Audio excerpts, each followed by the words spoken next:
So we're in OpenStax statistics, and this is section 10.2, two population means with known standard deviations. So in this video, we're really going to focus on this rare situation where both population standard deviations are known. And the nice thing with this is that the formulas for testing are very similar to when the population standard deviation was unknown. So let's just look at the formulas. So for our calculations for our standard error, so I have sigma 1 squared over n1 plus sigma 2 squared over n2, and then I take the square root of the whole thing. Now, I would encourage you to pause here for a second and just compare this to the previous formula of the standard error when the standard deviations were unknown, because then what did we put in? Well, we put in S. So really, this is the exact same formula. We just switched out S for sigma. And that should make total sense because basically, if you have a choice of S or sigma, you always use sigma. That has become a consistent theme in all of these like inferential statistics topics we've been learning. So same thing, just switch out the standard deviation. And then your test statistic, which is no longer a t-score, now it is a z-score. Now, it's still the x1 minus x2, and then this mu1 minus mu2. This is still 0. This will still historically be 0, and this will just, yeah, it always works out that way. But you just divide by the standard error. So not a huge change. Okay, so the two things just to notice. Why is it a t-score instead of a z-score? Well, we're using sigma. So when you're using sigma, sigma goes back to the normal distribution. So switching to sigma puts you back in the normal distribution, which will make it a z-score. So since we're using a z-score, do we need degrees of freedom? No, we need degrees of freedom with students t. Okay, so I have here two examples that we're going to go through now. And it's going to be like really the same logic. So if you were struggling in the previous section, like it's going to feel like the same thing. So hopefully it starts to click. So the means of the number of revolutions per minute of two competing engines are to be compared. And 30 engines of each type are randomly assigned to be tested. Both populations have normal distributions, and the table below shows the result. So do the data indicate that engine 2 has a higher RPM than engine 1? And we're going to test at a 5% level of significance. Okay, so here's the situation. And so, of course, before we go too far into this, we're going to go through our little set of questions. And so starting this out, so we have two means, obviously. And in this case, so when we have the question, are the population standard deviations known or unknown? They are known, right? It says on the table, population standard deviation. So it's typically spelled out for us. So you just have to be paying attention so that you don't miss it. So the population standard deviations are known. So what distribution will you use for the test? You will use the normal distribution. Okay, so from here, so we still need to get to our random variable and our null and alternative hypothesis. So let's just talk about those. And I guess our right and left tailed, we can talk about that too. So the random variable is the difference in the mean number of revolutions per minute of the two engines. And the null and alternative hypothesis, so the null hypothesis is that the engine's 2 RPMs are less, or the engine's 2's RPMs are less than or equal to engine 1's RPMs. And so the alternative is that the RPMs for engine 2 are greater than the RPMs for engine 1. So here's your null and alternative. And so clearly this is going to end up being a left-tailed test.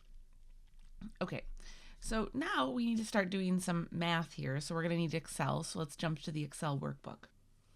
Okay, so I wrote out the hypotheses this time just so that we can easily reference them. They are helpful to have kind of in front of you.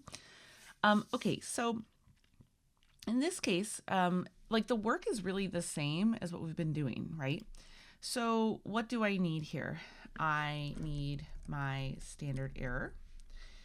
And so standard error is the exact same as it was before. It's just now you're using population standard deviation. Therefore, I think you should be able to do this. So I would say pause here, find the standard error, and maybe even find the test statistic and hit play when you're ready. Okay, so I'm going to take the square root of the population standard deviation squared divided by, well, so I didn't put n on here, but n for both of these is 30. If you want to reference that, maybe I'll just add that. 30, 30. I like clicking on things. I don't know. It's like, becomes like a, I don't know. I guess it becomes like a fun sensory thing with Excel to click on things. Okay, so population square root divided by n, or population standard deviation squared divided by n, and then the other population standard deviation squared. I always also put parentheses around it. It's just a nice like visual cue for me that they're two separated things. Technically you don't need it, but I just like it. It just is easier for me to look at this and say, okay, here's my first group, here's my second group. That's just personal preference. So there's my standard error. And then I need my test statistic. So I take mean 1 minus mean 2 divided by the standard error. Okay, and that's a pretty clear test statistic, right? So let's go ahead and let's now draw the situation. So this is the normal distribution. It's always centered at 0. And my test statistic is going to fall over here, negative 7.01. So I'm really finding this area in here, which, you know, again, this is kind of an extreme test statistic, so we should have a sense of it. So for the p-value, so let's see, I'm going to take norm.s.dist. I use my test statistic and then true. And so I get this number. So this is basically 0, right? So the p-value is less than alpha. Really, any alpha you can come up with, it's going to be less than, right? So there is sufficient evidence that that engine 2 has higher RPMs than engine 1. Okay, so very, very similar, right? So almost the same thing. So for this next example, I want to encourage you to now do the whole thing because, again, this is really the same process as the previous section. So it's a good moment to check in and make sure that you've got this. So I've got a summary of 2 independent samples as given in the table below. We don't even know what the data is. We just have the data. And given that the null and alternative hypothesis, given the null and alternative hypothesis below, we're going to conduct a hypothesis test that the mean for sample 1 is less than the mean for sample 2 with a significance level of alpha equals 0.05. So I'm going to encourage you to go through all of these questions, and you know, you've got the Excel spreadsheet. So I would say go through all of this and then hit play when you're ready. This is a great moment to check in with yourself. Okay, so just starting with the first few questions. So clearly this is going to be a test for 2 means. We do know the population standard deviation, so we're going to be using the standard normal distribution. In this case, we actually can't say what the random variable is. We weren't given any information about it, so trick question, you can't do it. And then for the null and alternative hypothesis, so if you have your H naught is mu1 is greater than or equal to mu2, and your alternative is that mu1 is less than mu2, and this is going to be a right-tailed test. Okay, so let's go to the Excel spreadsheet. Okay, so in this case, so I'm going to have that my standard error is going to be this square root. So I'm going to take my sigma squared divided by the n. Like I said, I like to just put parentheses around it. Just helps me visually. Take the other sigma squared divided by n. So there's my standard error. So then for my test stat, so I'm going to have first mean minus the second mean divided by the standard error. And so now to put this on my distribution,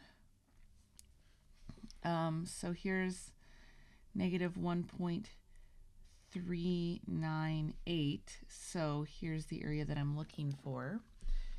So to find my p-value, so I'm going to take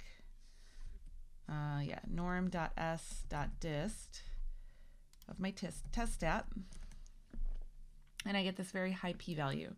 So you can see that for your conclusion, so I have 0.08 is clearly greater than 0.05, so we do not reject the null. There is not sufficient evidence to suggest that sample mean 1 is less than sample mean 2. And so, yeah, so very similar process. So hopefully that is starting to click for you, because that's going to be it for this one. I'll see you in the next